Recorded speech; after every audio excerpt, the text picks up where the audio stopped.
Vamos lá, pessoal. Então, eu não sei, vocês querem começar tirando dúvida do que a gente fez até agora? Deixa eu só fazer realmente uma rápida recapitulação aqui do que a gente está fazendo, né? Ok, isso aqui tudo já foi feito. Então, basicamente, nós construímos aquela ideia do propagador, né? De como é que a gente propaga informação do passado para o futuro, porque é a maneira mais simples de pensar sobre o problema. E a gente encontrou aqui que uma maneira de fazer isso é construir aqui o nosso psi, né, que é uma solução do problema. Então esse cara aqui, lembrando, é um vetor do tipo φ e q, né? Então a primeira componente dele é o campo e a segunda componente é o momento conjugado. E nós construímos ele assim, né? Esse cara aqui ele vai ficar integral de menos infinito a x0, ou seja, um certo tempo no futuro qualquer, dessa integral, que é uma integral em k, né, porque é integral em todos os modos de Fourier, ou seja, decomposição de função numa base, a base tem vários elementos, e você precisa da componente de cada elemento. Então essa integral aqui basicamente é isso, é a composição dos elementos de base com seus componentes, certo? E as componentes aqui elas são especiais, elas são funções do tempo, né? Então a gente tem aquela nosso QK, e esse cara ele é definido, é o produto do QK com o nosso J, certo? Só que ele é calculado no x0 linha, certo? Porque essa é a construção que nos leva ao propagador correto, certo?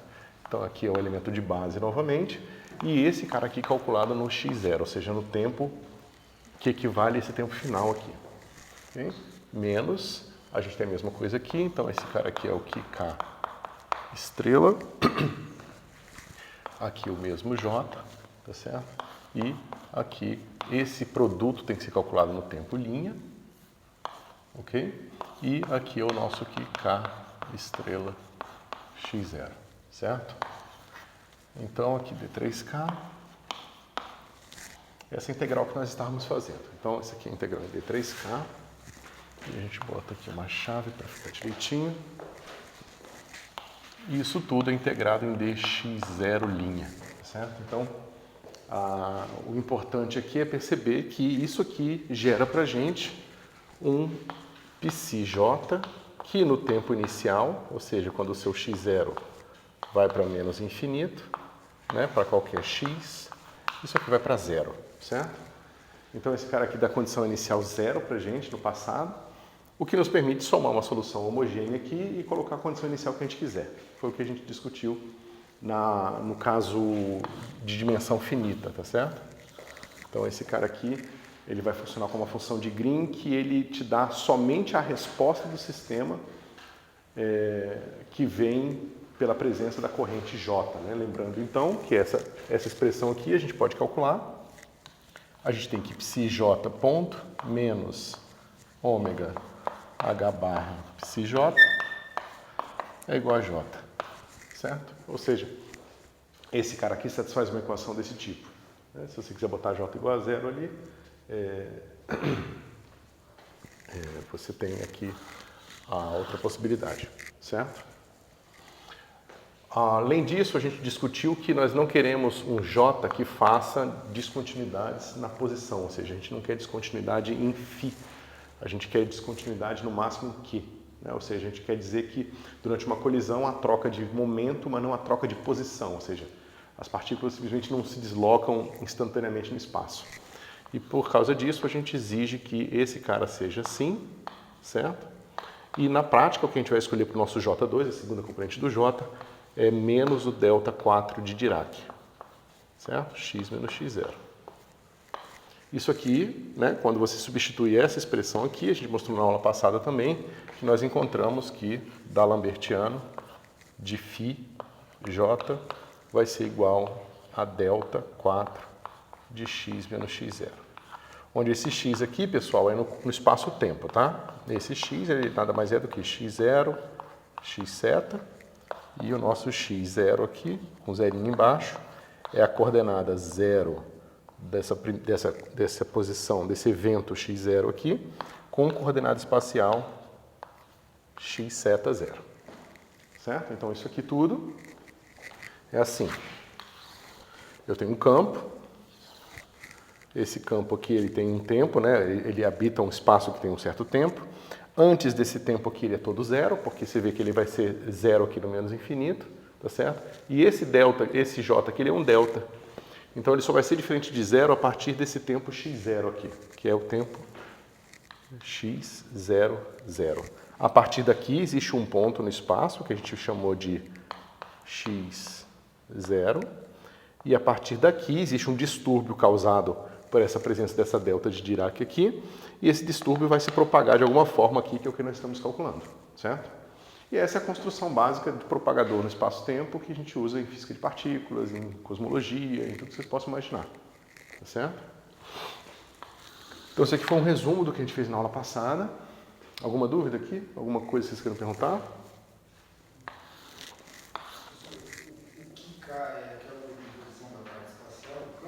Isso, o QK é um vetor de base, né? Esse vetor de base ele vai ser escrito como uma função só do tempo, né? Tanto aqui para o momento quanto para o campo, certo?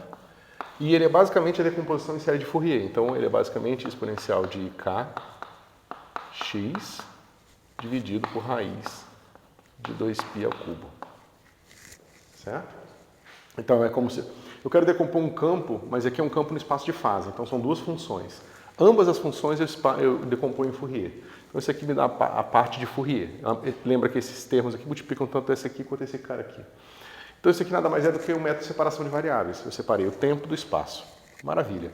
Depois disso, o que nós fizemos foi resolver a equação para esse pedacinho aqui e escolher as condições iniciais. A gente sabe que as condições iniciais tinham que satisfazer QK, linha, QK igual a delta 3 de K menos K'.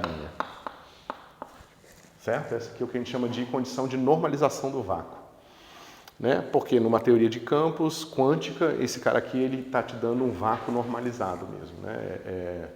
Digamos, quando você define dessa forma, os seus operadores de criação e aniquilação criam sempre unidades de partículas de modos de Fourier. Certo?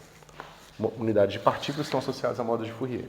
Quando a gente pega uma solução, uma decomposição de Fourier dessa forma aqui e normaliza, a gente vê que nosso φ, K, ele poderia ser escrito como nk exponencial de ikx0, percebendo que aqui ó, é frequência no tempo, tá? É variação no tempo, não no espaço, mais um certo mk exponencial de menos ikx0, certo? Então você pode ter tanto o modo de frequência positivo quanto o modo de frequência negativo.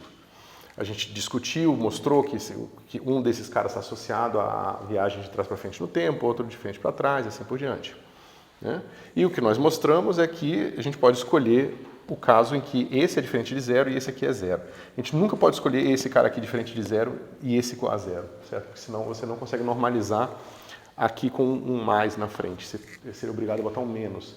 Então, basicamente, se você fizer essa escolha, você está trocando o significado. O que seria o operador de criação vira de aniquilação e o que seria de aniquilação vira de criação, certo?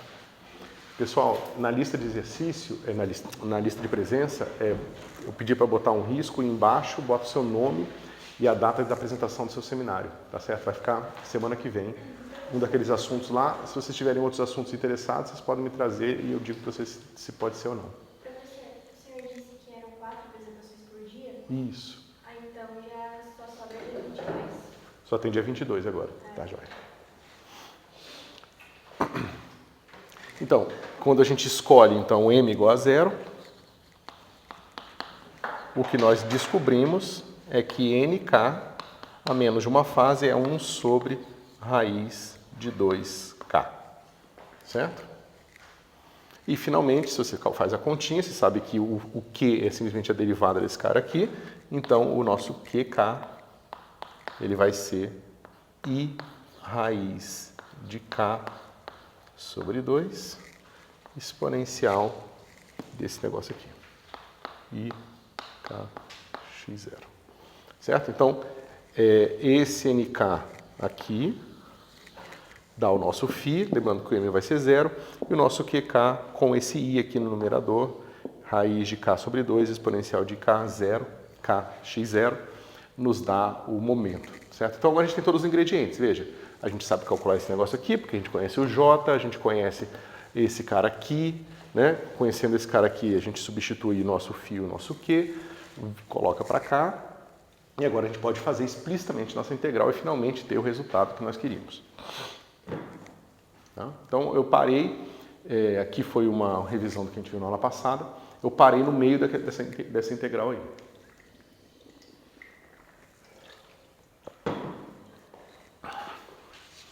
Alguma dúvida?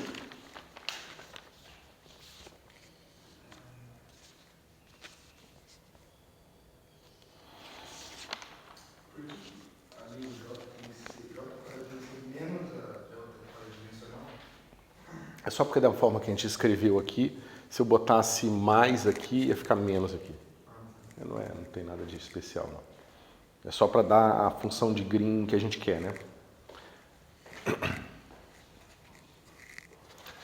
Bom, então onde é que nós tínhamos parado? A gente fez a substituição toda, tá certo? Deixa eu ver onde é que eu remonto isso. Deixa eu escrever isso aqui. Então, a gente fez a substituição, a gente está fazendo só o pedaço, a primeira componente aqui. Então, basicamente, esse cara aqui ganha só a primeira componente, porque em vez de pegar o psi inteiro, j, a gente está pegando aqui o φj, certo? E a gente reescreveu, né, fazendo essas substituições todas. Eu vou escrever mais ou menos um passo intermediário, para vocês não ficarem muito perdidos, certo?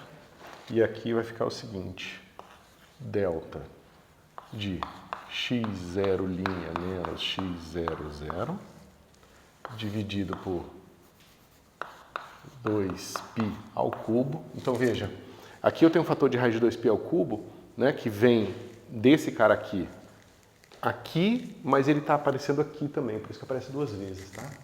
Então aparece raiz de 2, não aparece mais raiz, aparece 2π ao cubo.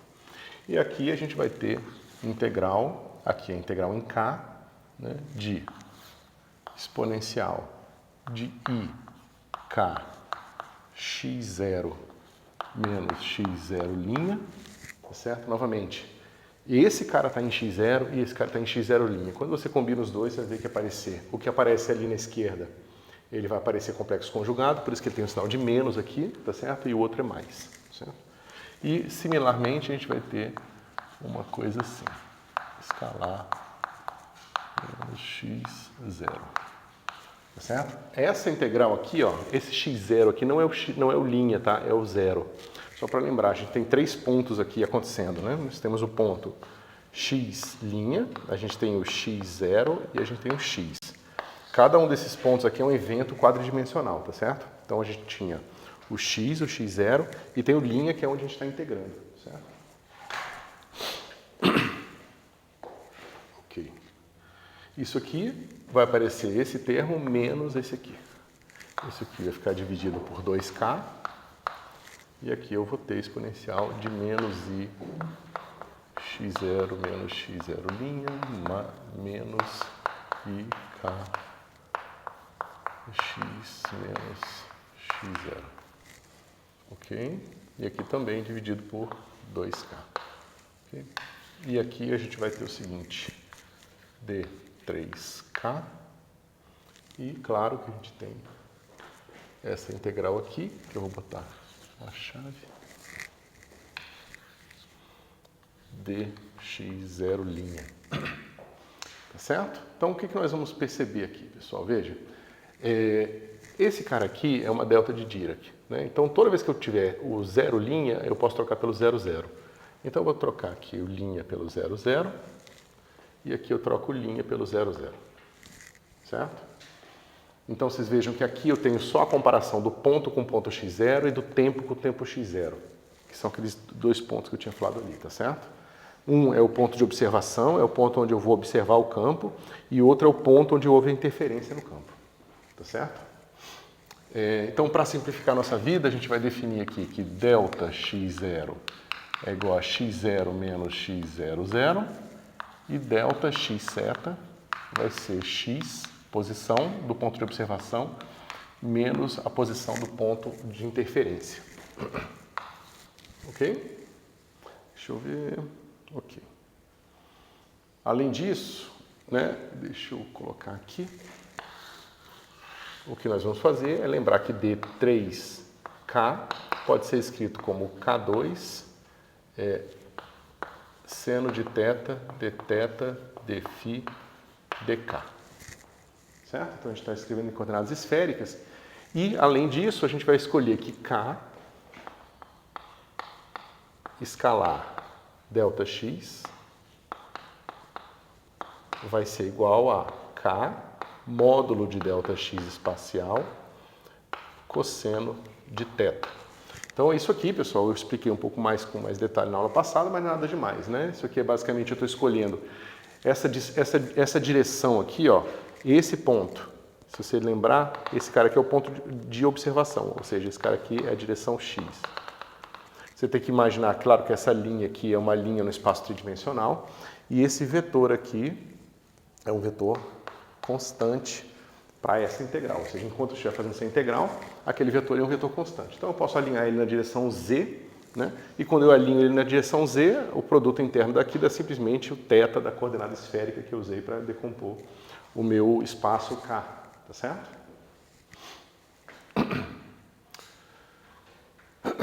Então, deixa eu ver. Ok.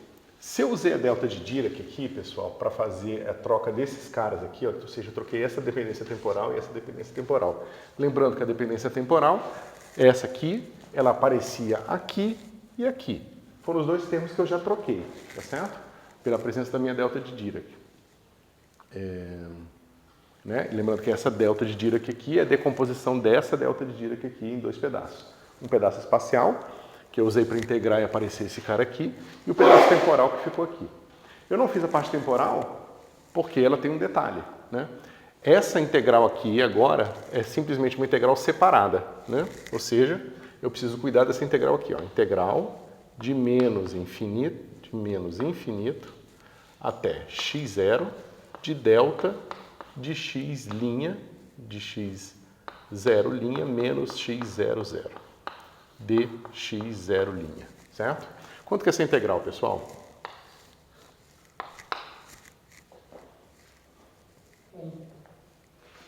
Às vezes. Né? Ou seja, veja, esse valor aqui, ele está variando de menos infinito, então todos os números negativos estão presentes ali, né? Todos os números que vão lá por menos infinito estão presentes, só que ele só vai até x0, certo? Se x0 for menor do que esse valor aqui, ou seja, se eu estiver falando de pontos aqui para baixo, essa integral dá quanto? Ou seja, se esse cara aqui ele é sempre menor que esse aqui, significa que o argumento da delta de Dirac nunca passa por zero. Se o argumento da minha delta de Dirac nunca passa por zero, significa que ela é sempre zero. Certo? E no momento que o meu x0, né, no momento que o meu limite superior, que é basicamente o intervalo que a gente vai avaliar esse parâmetro aqui, é maior do que o x00, essa integral dá 1. Então, que função é essa? Né? É a função θ de Heaviside, que é de x0 menos x00. Certo? Ou seja, vai ser 1 quando x0 for menor que x00 e 0 quando x0 for menor que x00. Tá certo? E como eu falei para vocês, é esse cara que controla, né, e que ele é o reflexo desse intervalo de integração, e esse cara que controla o caráter retardado, que está pegando informação do passado e jogando para o futuro. Ou seja, esse cara que vai fazer com que o campo seja zero daqui para baixo e alguma coisa daqui para cima. Essa alguma coisa é o que nós estamos determinando agora. Tá certo? Então, a gente coloca essas coisas todas juntas e vamos ter aqui nosso φ J vai ser igual a I θ de x0 menos x00. Né? O que a gente vai fazer aqui? Deixa eu só ver. Isso, a gente vai pegar esse 2 e vai tirar, tá certo? Vai botar um 2 aqui. A integral em φ, pessoal, é de 0 a 2π, né? Coordenadas esféricas. Aqui com aquela escolha especial que eu fiz para cá, nada depende de φ aqui. Então, um dos termos de 2π já vai cortar aqui com o 2π dessa integral. Então, ao invés de ficar o cubo, vai ficar o quadrado. Certo? A gente vai ter uma integral aqui. Essa integral já foi feita, tá certo? Que ela virou esse θ aqui. Então, vai sobrar para a gente algumas integrais aqui. Então, eu vou ter seno de θ, né? Sobra um k aqui. Então, veja, eu tenho K2 aqui e eu tenho um K no numerador. Sobra um K aqui no numerador. Certo? Seno de θ. E eu boto aqui exponencial de I K delta x0 mais I K módulo de delta x cosseno de θ menos exponencial. E aqui eu boto aqui que eu tirei o 2. Se tirar esse 2 aqui é meio burrice, não vou tirar não. Então aqui vai ficar o 2 aqui. E aqui I K delta x0 menos I K delta x. Tá certo? E aqui cosseno de θ. Tá certo? Esse cara aqui todo está integrado em dk dθ. Certo? Aquele truque de sempre, né? É uma integral que vai de k de 0 até infinito e é uma integral que vai de 0 a π. Né? Então, eu estou integrando o seno de θ, esse θ aqui de 0 a π. Eu vou fazer o seguinte, eu vou dizer que μ é igual a cosseno de θ, logo dμ é igual a menos seno de θ dθ, tá certo? Só que quando eu trocar o μ por cosseno de θ, né, seno de 0 é 1 e seno de π é menos 1. Então, eu inverto a ordem da integral e absorvo esse menos 1 aqui, certo? E a gente pode continuar aqui. Todo mundo já copiou aqui a revisão?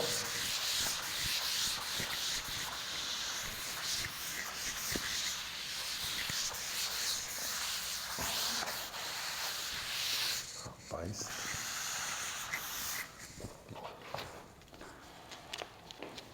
Então, o que a gente vai fazer? Esse cara vai ficar assim. I θ 0 dividido por 2π ao quadrado. E aqui vai ficar assim. Integral. E aqui. Deixa eu fazer. Então, ó. Deixa eu fazer em 2 passos. Exponencial de I K delta x0 mais I K módulo de delta x μ, tá certo? Sobre 2, aqui eu tenho o fator de K, né? O seno de θ foi absorvido aqui, né? Porque veja, seno de θ dθ foi absorvido e vai virar dμ, o menos foi por causa da inversão da ordem da integração, né? Então eu ainda tenho aqui para fazer de menos 1 a 1 e de 0 até infinito, e aqui menos exponencial menos IK delta x0 menos IK módulo de delta x e aqui μ. Ok? D μ d k. Então, como é que fica esse negócio aqui? Nosso φ j. Então, a integral da exponencial é tranquilo, né? É só a gente jogar esse cara para o denominador. Então, I θ x0 menos x00 dividido por 2π ao quadrado. Né? A integral que sobra é de 0 a infinito, que a gente precisa lidar dela depois. E o que a gente vai ter aqui, pessoal? Ó, esse cara vai ficar exponencial, deixa eu fazer assim, exponencial de I K delta x0, esse eu vou deixar quietinho, né? E aí esse cara vai ficar assim, exponencial de I K módulo de delta x, né? Calculado em 1, né? Ou seja, μ igual a 1, que é o limite superior, dividido por I K módulo de delta x. certo? E aqui tem um fator de K aqui fora, que é esse fator de K aqui. Menos, né, é a integral desse negócio calculado no outro ponto, que é exponencial de menos IK módulo de ΔX, né, o menos aqui é por causa do μ igual a menos 1, dividido por 2 vezes IK módulo de ΔX. Alguma dúvida nisso? Eu só peguei e fiz essa integral aqui em μ, tá certo? Eu separei o fator comum aqui. Então, deixa eu escrever explicitamente, porque a gente vai precisar avaliar esse negócio aqui. Isso aqui é a mesma coisa. Menos... Pode falar. O dmi igual a menos seno de θ dθ, não teria que aparecer um seno ali? Esse seno aqui, ó. Tá vendo que já tem o seno de θ dθ já aparecia antes. Ah, sim. Por isso que eu absorvi o seno na definição do dmi. Por isso que apareceu só dmi aqui agora. Se você substituir o dmi por menos seno de θ dθ, vai aparecer menos de seno de θ dθ lá. E aqui a gente ia trocar para π a zero. Aí se inverter π a zero, você absorve o menos e aí dá a mesma coisa que você tinha antes. Certo? Então, menos IK ΔX0, maravilha. E aqui a mesma coisa, né? Exponencial de menos IK módulo de ΔX, né? Dividido por... Agora tem que tomar cuidado, porque esse cara aqui vai ficar menos IK módulo de ΔX menos exponencial de mais IK módulo de ΔX dividido por menos IK módulo de ΔX. E tem um fator de 2 aqui. Ok? Então vai faltar a nossa integral em K. Qual a primeira coisa interessante que a gente vê aqui? Primeiro, a gente já tem o módulo da distância no denominador. Certo? Esse módulo da distância no denominador, se vocês lembrarem, é exatamente o propagador espacial que a gente deduziu lá atrás. Lembra que o potencial eletrostático depende do inverso da distância entre dois pontos. Só que aqui a gente vê que, na verdade, aquilo que a gente está vendo na eletrostática tem uma nuance muito maior. Porque essa diferença aqui, ó, é a distância entre dois pontos, só que um no passado e outro no futuro. Um no ponto de interferência e outro no ponto de observação. E depois a gente vai voltar a discutir isso para vocês entenderem melhor, porque isso aqui explica por que o potencial eletrostático parece não causal, porque ele parece causar uma força instantânea, mas na verdade a força não é instantânea. E a gente vai entender justamente ao entender que essa diferença entre pontos é a diferença entre pontos em tempos diferentes. Tá certo? Então a gente corta o K do denominador com o K do denominador, né? Todos esses caras com esse K aqui. Ok? Maravilha. Bom, veja, vamos ver o que está acontecendo aqui. Ó. Aqui eu tenho o sinal de menos e um sinal de menos aqui, e aqui eu tenho esse menos com esse menos aqui dá mais, certo? Então eu tenho o exponencial de uma coisa positiva menos exponencial de uma coisa negativa, tá certo? E aqui igual. Exponencial de uma coisa positiva é a mesma coisa positiva que está aqui, né? Ou seja, esse termo aqui, ó, você pode olhar para esse termo aqui e você vai ver que eles são iguais, porque esse menos corta com esse menos. Então esse termo aqui fica igual a esse termo aqui, e esse aqui, ó, ele fica igual a esse termo aqui. Tá certo? Então esse é igual a esse e esse é igual a esse. Mas isso aqui menos isso, dividido por 2i, é o quê? É seno, certo? Então, eu vou botar em forma de seno, depois a gente vai abrir em exponencial de novo, mas a gente precisa botar em forma de seno para ver o seguinte. Peraí. Isso.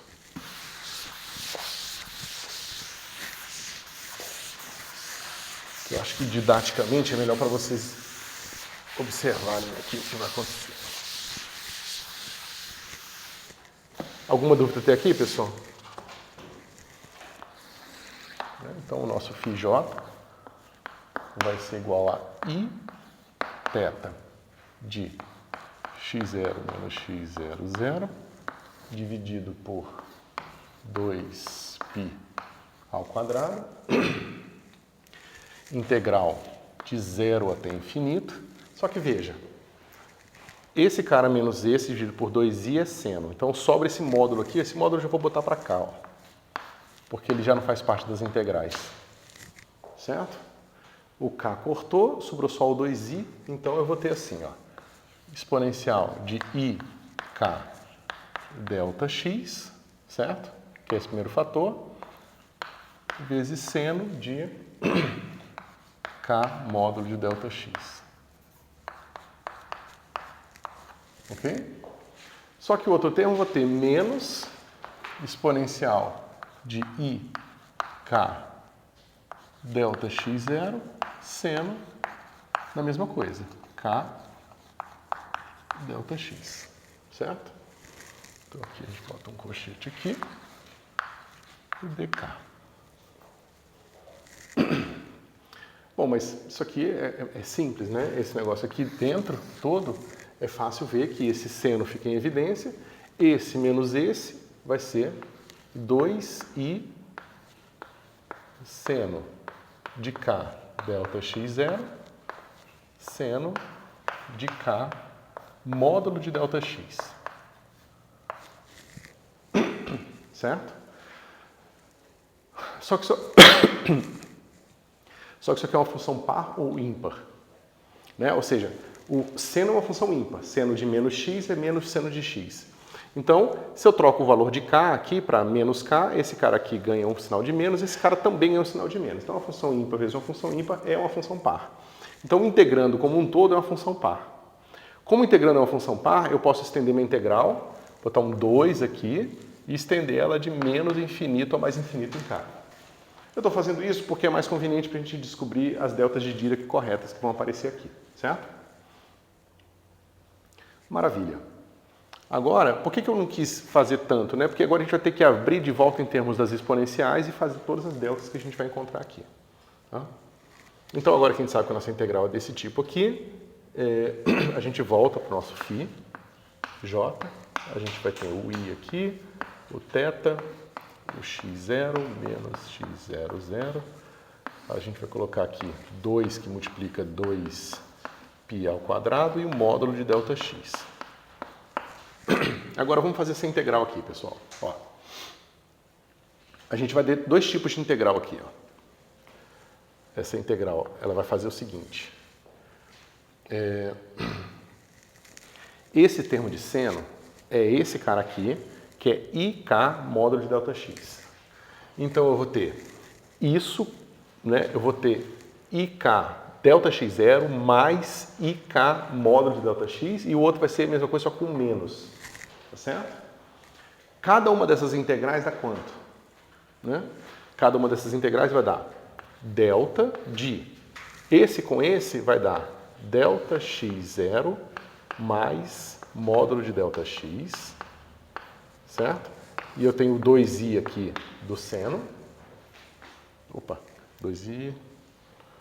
Eu tenho o 2π aqui. Né? Só estou usando aqui, pessoal, deixa eu botar aqui em algum lugar, que integral de exponencial de i kx de menos infinito a mais infinito. Isso aqui é delta de... isso aqui é 2π delta de x. Certo? Para x pode ser qualquer coisa. Vou botar y, z aqui para vocês. Qualquer coisa que multiplica o k aqui vai dar delta dessa coisa aqui. Ok? Então, esse cara aqui é o 2π, que vem dessa integral, que define a delta de Dirac, tá certo? Esse 2i aqui é porque eu transformei o seno de volta em exponencial positiva menos exponencial negativa. Tá certo? Então, quando eu junto esse k, delta x, com o outro k, fica assim, só que eu vou ter um termo que vai ser menos 2π delta de delta x0 menos módulo de delta x, dividido por 2i,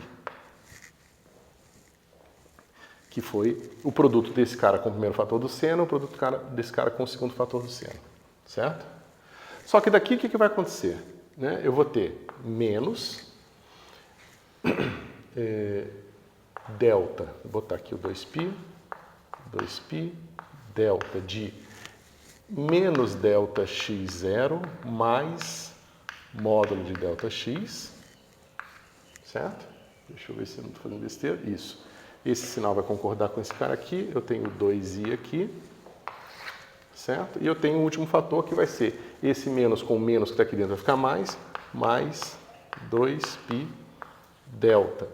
E aqui eu tenho negativo, e aqui negativo, então vai ficar menos ΔX0 menos módulo de ΔX. Ok? E aqui também eu tenho fator de 2i. Ok, então vamos lá. Esse 2π vai embora. Todos os 2π's aqui corta com 1. Esses 2π's aqui, tá certo? Esse fator, ele é igual a esse porque a delta de Dirac é uma função par, certo? Então, a delta de Dirac de menos, né, delta de menos z é igual a delta de z. Tanto faz, tá? Então, esse cara aqui é igual a esse cara aqui, então o fator de 2 vai embora. O i, esse i corta com esse i, corta com esse i, corta com esse i, que vai cortar, na verdade, com esse i aqui.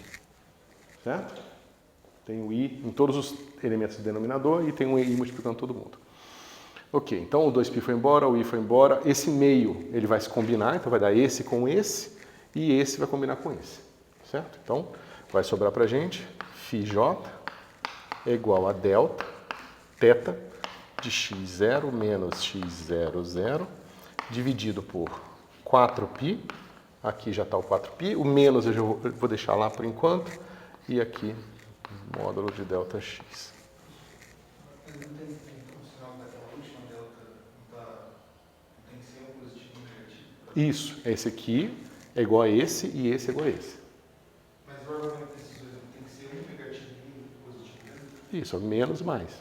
Não, tá último lugar. Aqui menos e menos. Isso. O argumento não precisa ser uma subtraindo a outra para ser igual ao outro lado? Não, esse aqui é somando, tá vendo? Que é esse positivo com o termo positivo do seno. Tá.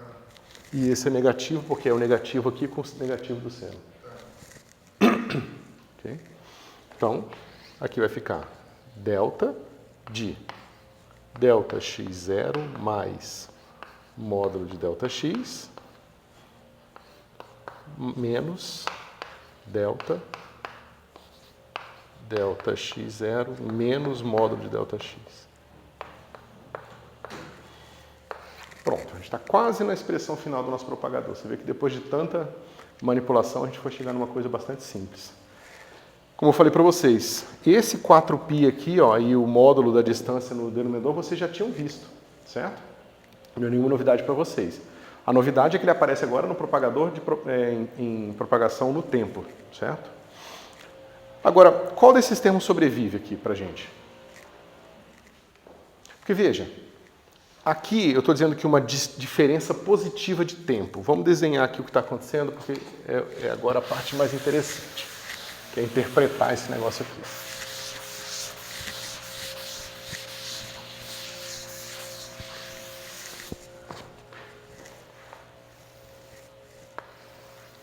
Então a gente tem aqui nosso tempo, a gente tem o nosso espaço aqui, certo?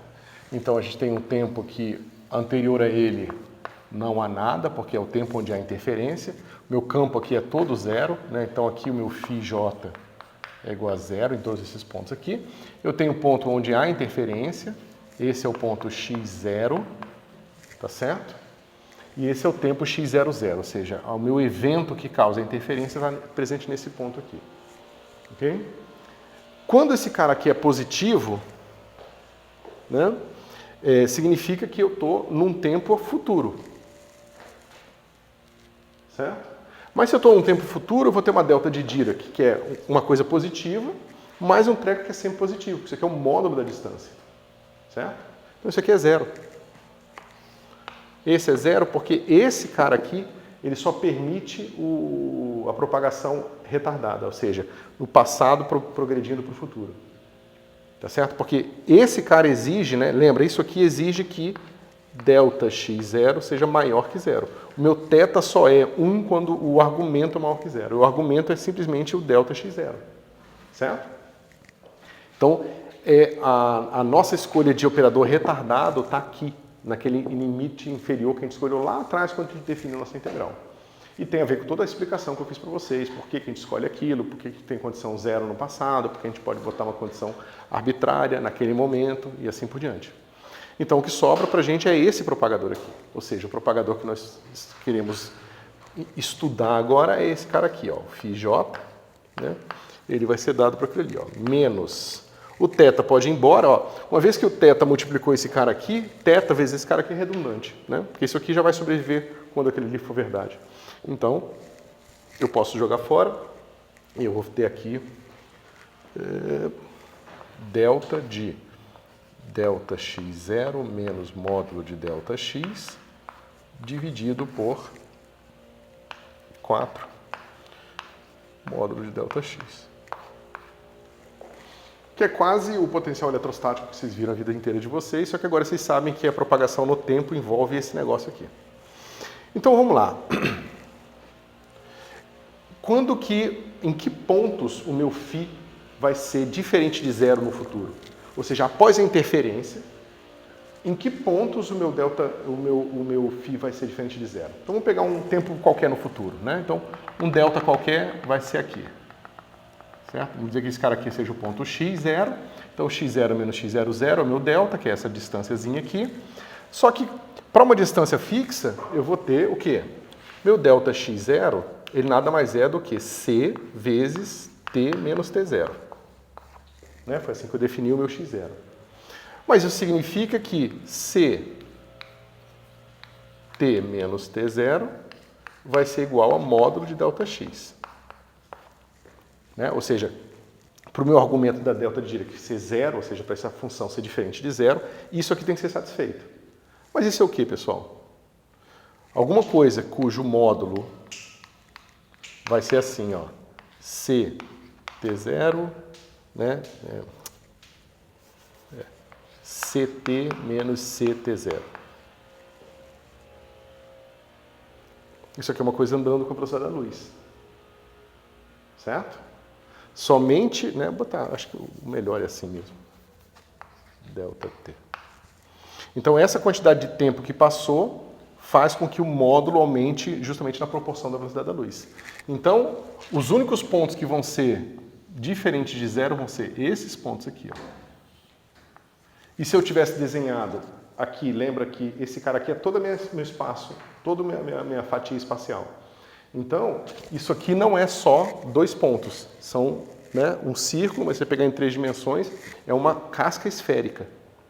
Então, a partir do meu evento, ou seja, um evento no espaço-tempo causa um distúrbio no campo, esse distúrbio se propaga como uma onda esférica, que é uma casca esférica que vai andando aqui em todas as direções, com a velocidade da luz. Ou seja, esse cara se propaga aqui, ó. Certo? Então a gente vê que uma teoria que satisfaz a equação de onda, ela é uma teoria causal no sentido de que, pelo menos é o extremo de uma teoria causal, que é a teoria em que a informação, ou seja, o distúrbio em um ponto se propaga na velocidade da luz, não mais nem menos, tá certo? E como se propaga na velocidade da luz, e a gente sabe que nada pode se propagar mais rápido que a velocidade da luz, e ainda é causal. Se propagasse mais rápido que a velocidade da luz, a gente poderia ter coisas estranhas, alguma coisa mandando informação para o passado, né? Eu não sei quanto vocês já viram de relatividade restrita, mas propagações mais rápidas que a luz, elas podem gerar uma série de paradoxos, né? Paradoxos de fato.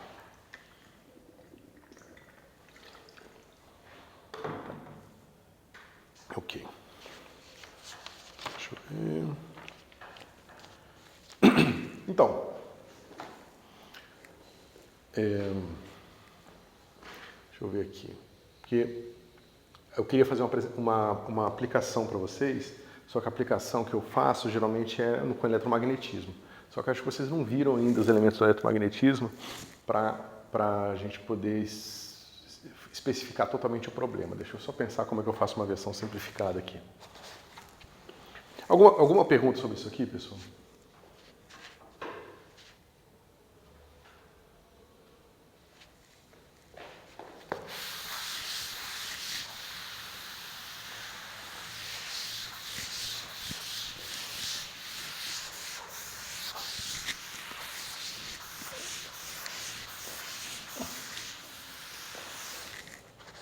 Então vamos lá. Lembra, a equação que esse cara satisfaz é essa aqui, ó. D'Alembertiano de φj é igual a delta 4 de x menos x0. Certo? Então, eu vou tentar fazer uma versão simplificada dessa brincadeira aqui, porque eu acho que é importante a gente explorar isso aqui. Bom, então esse cara é o distúrbio causado por um evento, tá certo? Só que na prática o que nós vamos ver é que essa equação é satisfeita pelo potencial vetor no eletromagnetismo. Claro que existem outros campos que satisfazem essa equação também. E o que aparece no lado direito é a carga elétrica, tá certo? Então, digamos, é uma carga elétrica causando um campo eletrostático, ou agora aqui no caso um campo eletrodinâmico, certo? Só que uma carga elétrica, ela simplesmente não existe num evento só. Ela não existe num tempo só, porque o que eu coloquei aqui é um distúrbio causado por um evento que acontece em um tempo específico, tá certo?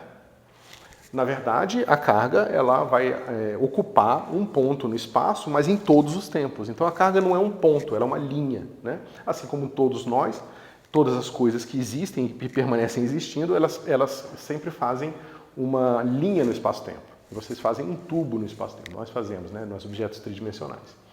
Então, o que a gente precisa fazer aqui? A gente precisa transformar uma propagação de um evento para agora ver como é que uma linha se propaga no campo. A presença daquela linha se propaga no campo, certo? E como é que a gente faz isso, pessoal? É só a gente perceber que o nosso φ, J, ele depende explicitamente de x, mas ele depende implicitamente de x0, certo? É só a gente olhar para essa expressão aqui, ó. Ele depende tanto de x quanto de x0, tá certo? Na verdade, ele depende sempre da subtração dos dois, né? E esse cara aqui, ele está associado à nossa delta 4 de x menos x0, certo? Como é que eu faço, então, agora para transformar esse distúrbio causado por um evento num distúrbio causado por vários eventos? Ou seja, por eventos que se dispõem numa linha.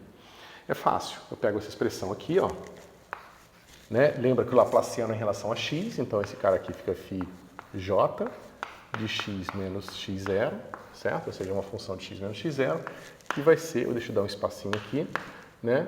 Delta 4 de x menos x0, certo? Mas eu vou fazer o seguinte, eu vou multiplicar pelos dois lados essa expressão aqui, por uma função que vai se estender para outros tempos. Ok? Então veja, como é que precisa ser essa função? Meu x0 é x00 e o x seta 0. Então como é que eu faço aqui? Eu pego esse cara, deixa eu só ver, porque na prática a gente tem que fazer a integral pelo tempo próprio. Deixa eu ver se eu posso fazer de uma maneira simplificada.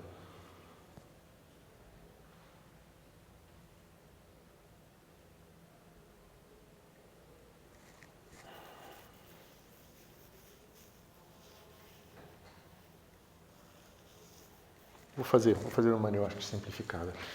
Então vai ficar assim, ó.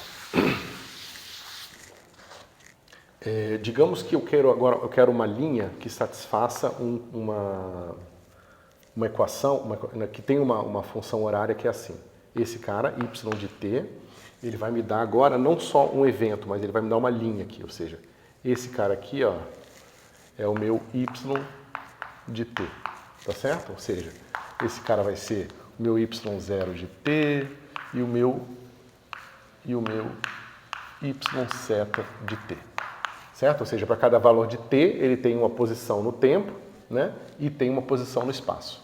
Então, é uma linha aqui. É claro que a velocidade desse cara aqui, ou seja, dy dt, o módulo tem que ser menor do que c. Certo? Tem que ser menor que a velocidade da luz, nunca igual, nem maior, naturalmente, para a gente respeitar a relatividade restrita. Professor, tem uma variável e uma coordenada no tempo? Por isso que a parametrização que a gente usa normalmente em mecânica newtoniana era um pouco confusa. O tempo coordenado ele pode ser usado como um parâmetro, né? Porque existe uma exigência nessas curvas aqui. Porque, digamos o seguinte, digamos que eu não usasse o tempo coordenado como parâmetro. Então eu ia ter uma curva assim.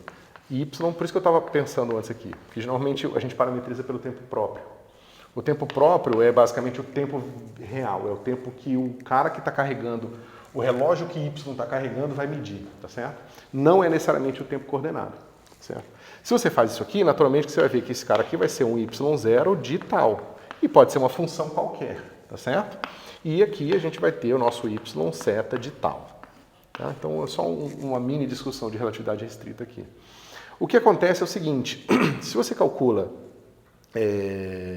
D tal, você vai ver que esse cara aqui, deixa eu falar de uma outra forma.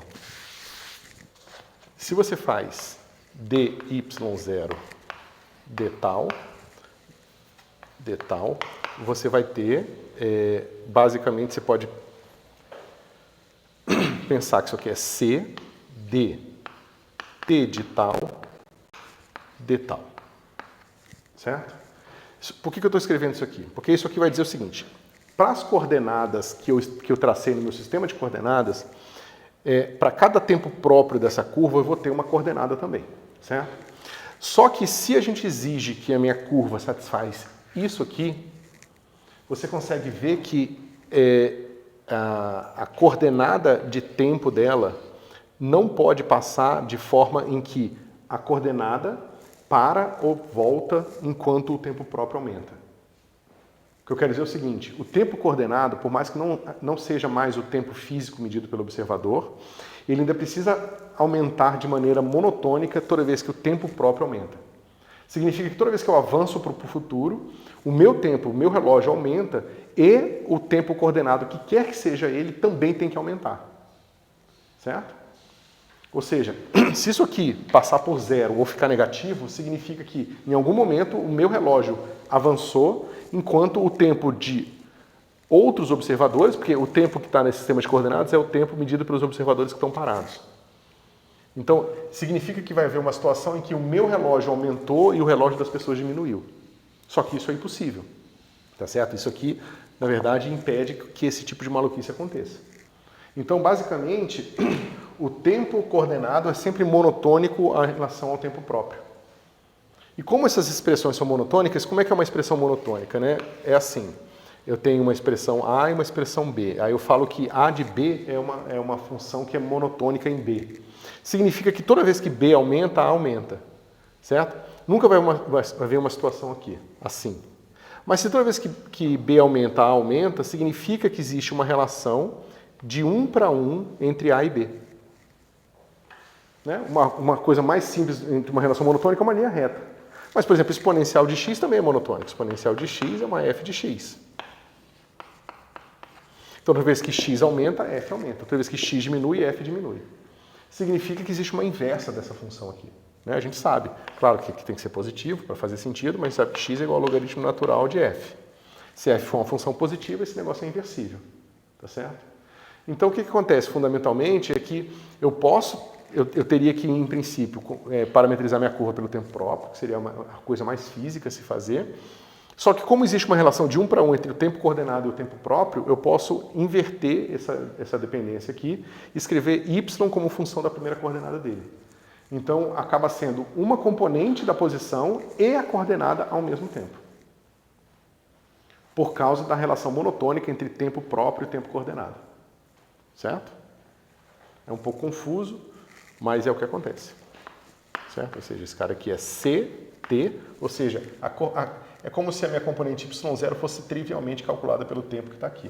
E aqui sim, o nosso y de t.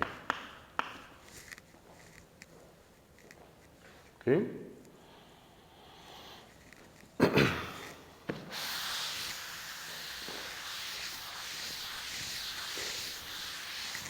Então o que eu vou fazer? Eu vou pegar uma delta de Dirac, quadridimensional, que vai ser essa aqui. Ó.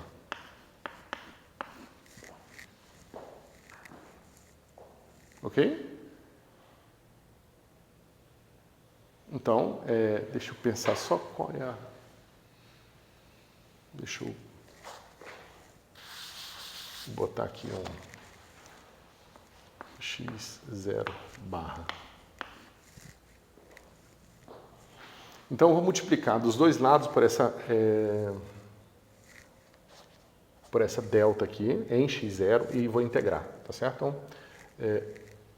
Então, essa delta de Dirac, ela vai ser uma delta que vai ser diferente de zero somente sobre a curva y. Todo mundo concorda? Essa curva aqui, ó, essa delta aqui, ela vai ser diferente de zero somente quando o x coincidir com a curva, certo? Se eu multiplico dos dois lados por essa delta e integro em x0, vai ficar assim, ó, D'Alembertiano de integral de φ j de x menos x0 delta 4 de x0 menos y de x0 barra, ok? Deixa eu ver se é isso que eu quero, né? E esse cara aqui, d4x0, vai ser igual isso, integral de delta, e aqui eu estou integrando em todo R4, tá? Né? Aqui, novamente, integral em todo R4, delta 4 de x menos x0, delta 4 de x0 menos y de x0 barra, d4x0. Ok? Então, eu estou somando aqui, ó, todos os distúrbios causados pela presença da minha partícula em todos os pontos da curva dela. Certo? Por que todos os pontos? Porque isso aqui está em aberto, meu x0 aqui, barra. Ou seja, qual é o evento que eu estou considerando aqui. Deixa eu só pensar. Vamos fazer em partes, então. Ok? Então, se eu substituo, esse lado direito é fácil, pessoal. Quanto é que dá isso aqui?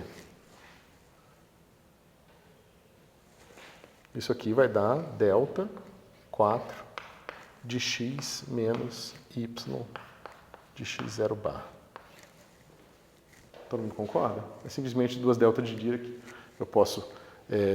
Estou integrando em x0, troco esse cara aqui por x, e essa integral dá 1, porque eu estou integrando em todo espaço-tempo. Certo? E o lado esquerdo eu preciso deixar quietinho lá. Então, eu vou ter o D'Alembertiano de φ j de x menos x0, delta 4, x0 menos xy, x0 barra. Ok? E aqui, d4x0 igual a delta 4 de x menos y de x0 barra. Certo? Tá.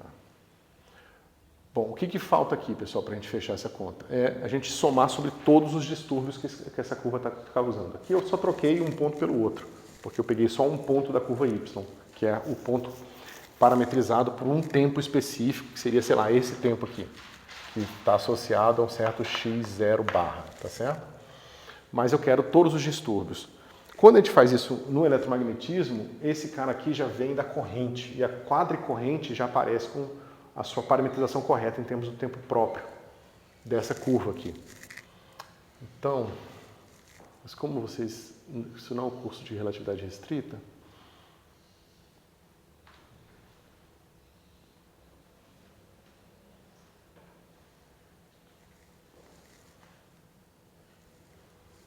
porque os fatores de Lorentz que vão aparecer vão estar errados. Se eu fizer integral em x0 direto, esse resultado que a gente vai obter não é covariante, entendeu?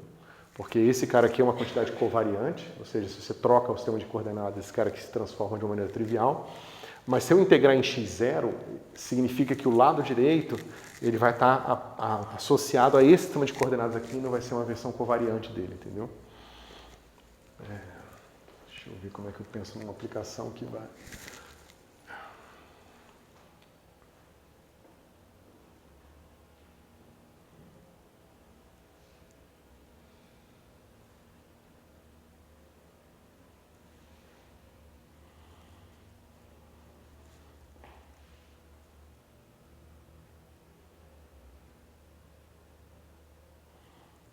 Eu acho que não tem saída, eu preciso fazer assim mesmo, senão não vai dar certo.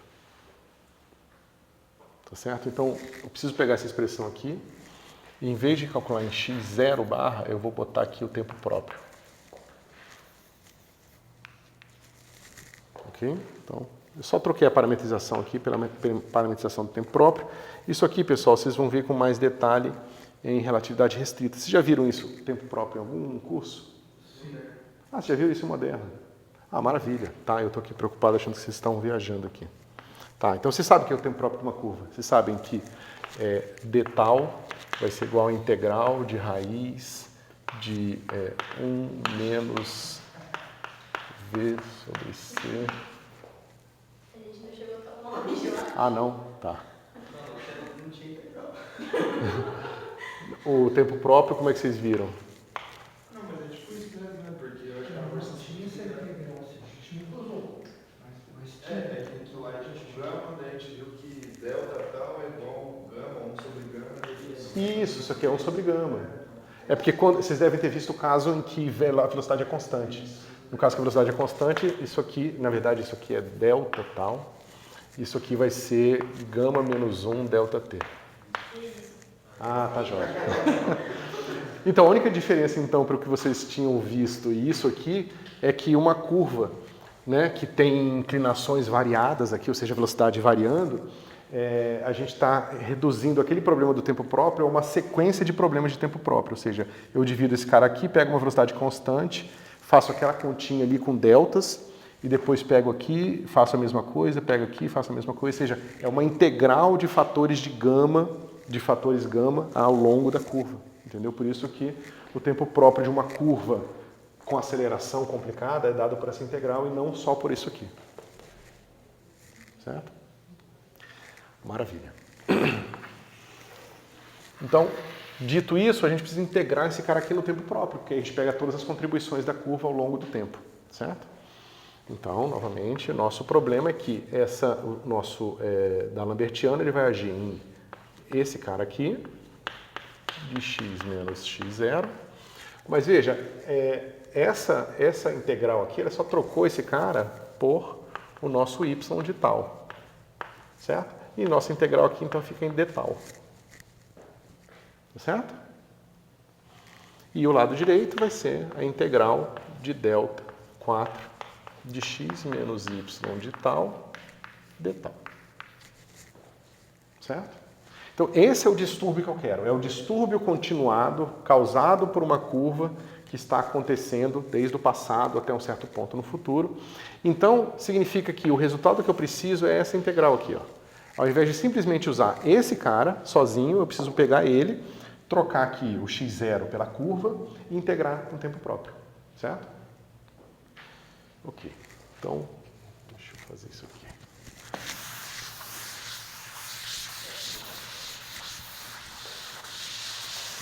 Então vai ficar assim. Integral de... Já vou escrever aqui direto. Menos delta de x0 menos y0 de tal. E aqui é menos x menos y de tal. Fecha aqui. Dividido por 4π módulo de x menos y de tal. E, deixa eu ver se eu esqueci alguma coisa, de tal. Tá certo? Esse aqui é a integral que a gente está interessado, que vai dar o que eu vou chamar de G. Tá? Esse cara aqui vai ser um dos potenciais do eletromagnetismo. Deixa eu ver se eu esqueci alguma coisa. O 4π está aqui, todo mundo aqui. Beleza. Então, a gente pode atualizar agora o nosso desenho. Deixa eu botar para cá.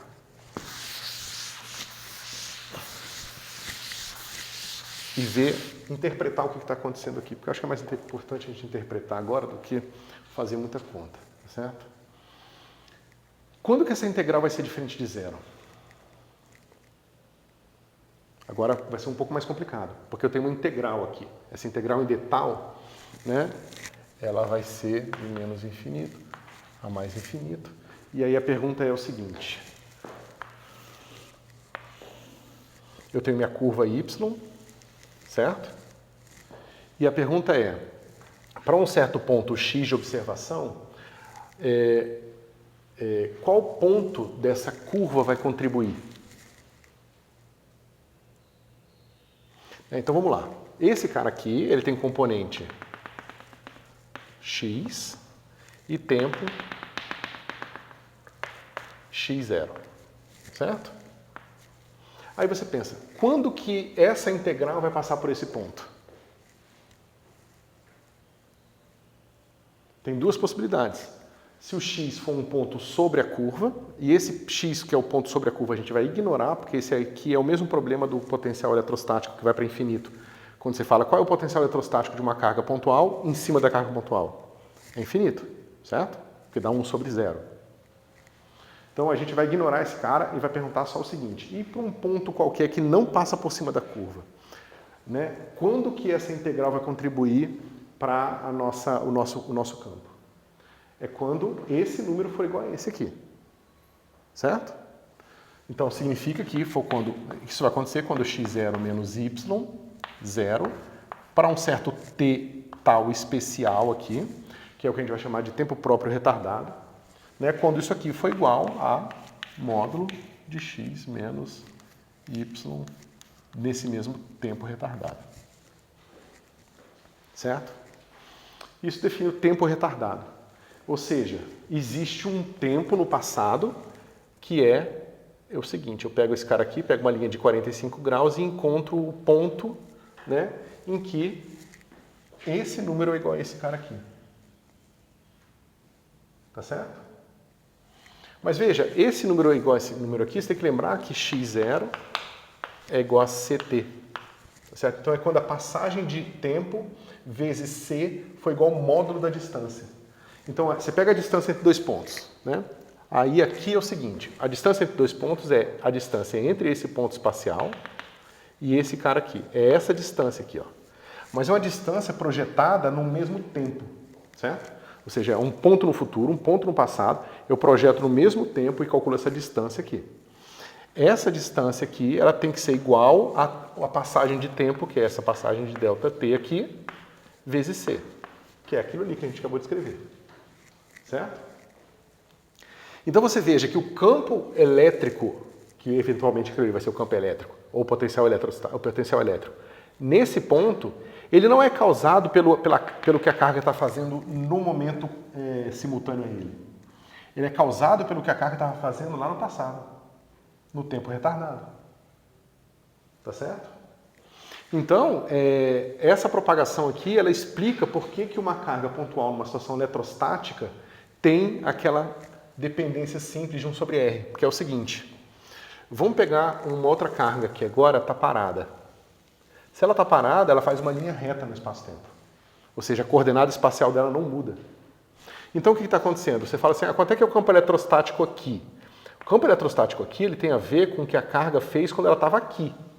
Só que como a carga não muda de posição, a distância que ela está aqui, né? A distância que ela está no momento simultâneo ao ponto de observação é a mesma distância que ela estava se eu projetar esse cara para cá. Tá vendo? A distância é a mesma. Então você fala o seguinte, eu tenho uma carga aqui e uma carga aqui. A força coulombiana vai com 1 sobre R² porque o potencial é 1 sobre R.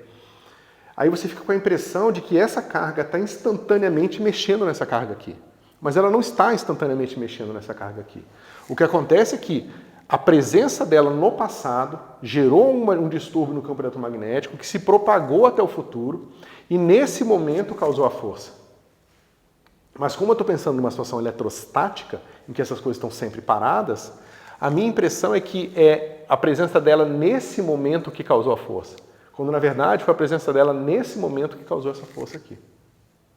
Então o potencial coulombiano ele é causal. Tá certo? A gente só não percebe isso porque a gente colocou ele numa situação estática. A sua posição não varia. Exatamente. Então, como a posição dele não varia no tempo, a impressão que a gente tem é que é a posição dele no momento que a gente está fazendo o cálculo da força que está causando a força. Mas na verdade não é. É a posição no passado. Tá certo? E é por isso que tem que ter campo magnético. Porque quando você pensa nessas variações espaciais agora, você pode ver que não pode ter só um tipo de força, tem que ter um segundo tipo de força também, que tem a ver justamente com o fato da posição da partícula estar variando de uma forma estática, né? De uma forma não estática, de uma forma estacionária. Né? Uma coisa estacionária é uma coisa que muda, mas a configuração é sempre igual. Então, por exemplo, um rio que flui tem uma certa densidade de líquido numa certa região do rio, certo? Se ele flui de uma forma estacionária, significa que aquela quantidade de líquido saiu daqui e veio para cá, e uma que estava atrás veio para cá, mas de forma que a densidade aqui não mudou.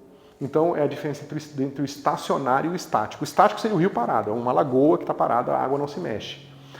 Mas, do ponto de vista simplesmente da densidade de líquido, é igual a uma situação em que os líquidos estão trocando de lugar, mas de forma a densidade fica sempre igual. Tá certo? É a diferença entre o estacionário e o estático.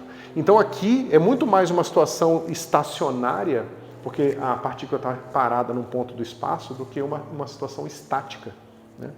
E quando a gente faz a conta na eletrostática, a gente tira o tempo, nós estamos implicitamente dizendo o seguinte: eu vou considerar que esse sistema atingiu um equilíbrio, tal que uma vez que esse equilíbrio foi atingido, o meu problema está numa situação estacionária.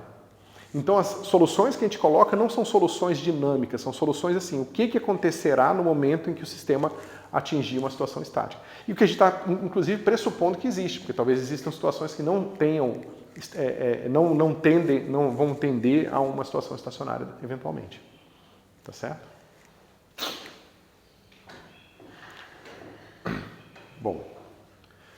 Bom, pessoal, então é isso. Isso aqui fecha os propagadores dependentes do tempo, tá certo?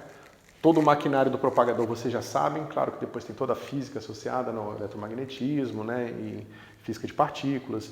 Aqui a gente está vendo propagadores escalares, mas eventualmente vocês vão ver que não só a gente vai querer propagar coisas escalares, né, ou seja, tem um D'Alembertiano de φ igual a delta 4 de x menos x0, mas também a gente vai querer propagar coisas que vão ser potenciais vetores, que vão ser partículas de spin 1, a gente vai querer propagar eventualmente spinores também aqui, né, spinores que vão satisfazer uma equação um pouco diferente, que é a equação de Dirac, né, mas assim, pelo menos do ponto de vista da relatividade restrita, né, enquanto seu espaço não for curvo, esse problema aqui e esse problema aqui se reduz a esse problema aqui. Isso é uma das facilidades do espaço plano, é que os propagadores escalares, eles podem ser usados para construir os propagadores vetoriais e espinoriais. Tá certo? Então você vai conseguir propagar não só graus de liberdade escalares, que é você propagar uma onda sonora, digamos assim, que se propaga com a velocidade da luz, mas também com uma onda eletromagnética e uma onda que representa, por exemplo, um elétron, né, um próton, alguma coisa assim, que é uma onda de spin, tá certo? Uma onda espinorial. Certo? É claro que isso é mais avançado, mas é só para adiantar para vocês que essas ferramentas todas aqui vão estar presentes em todos esses outros casos aqui e vão ser basicamente a mesma coisa. A questão da causalidade, do tempo retardado, é a mesma, tá certo? É basicamente quando que um distúrbio causado no passado vai afetar no momento no futuro, tá certo? É claro que aqui eu fiz para uma curva, eu poderia ter feito para um feixe de partículas ou para uma densidade de partículas também, certo? Mas é isso, pessoal. Alguma pergunta? Aqui tem várias coisas importantes que eu posso chamar a atenção de vocês também. Eu falei para vocês que se a gente calcula x0 igual a y0, ou seja, em cima da curva, esse cara vai para zero separado desse cara aqui, não só mais satisfazendo essa equação, mas o lado esquerdo igual a zero, né, independente do lado direito igual a zero, que são os pontos sobre a curva. Aí você pensa, bom, mas classicamente eu não preciso me preocupar com isso, porque essa avaliação sobre a carga, ela é não física, porque eu não vou conseguir colocar a carga em cima da outra, eu não vou conseguir medir, né, a densidade de energia em cima da carga. Quando você vai para a mecânica quântica, isso é um problema, né, quando você faz isso em teoria quântica de campos, porque quando você faz teoria quântica de campos, você tem que pressupor que as coisas passam por todos os caminhos possíveis, e você integra sobre esses caminhos todos. Você integra essa função de Green sobre todos os pontos. Quando você faz essa integral, invariavelmente você passa por cima desses caras aqui. E na hora que você passa por cima desses caras, a sua teoria vai dar infinitos. Esses são os infinitos que durante muitos anos preocupou quem trabalhava com física de partículas, porque achava que a teoria era incompleta ou estava errada. E a gente descobre que não é verdade, né? Mas é que essa contribuição ela pode ser domada. né, no sentido de que a gente não sabe exatamente o que está acontecendo, a gente não tem um modelo que vai para o infinitesimal da partícula, mas a gente pode somar o nosso desconhecimento sobre o que está acontecendo no limite ultravioleta dentro das próprias constantes da teoria. Então, basicamente, a massa do elétron ela vai ser renormalizada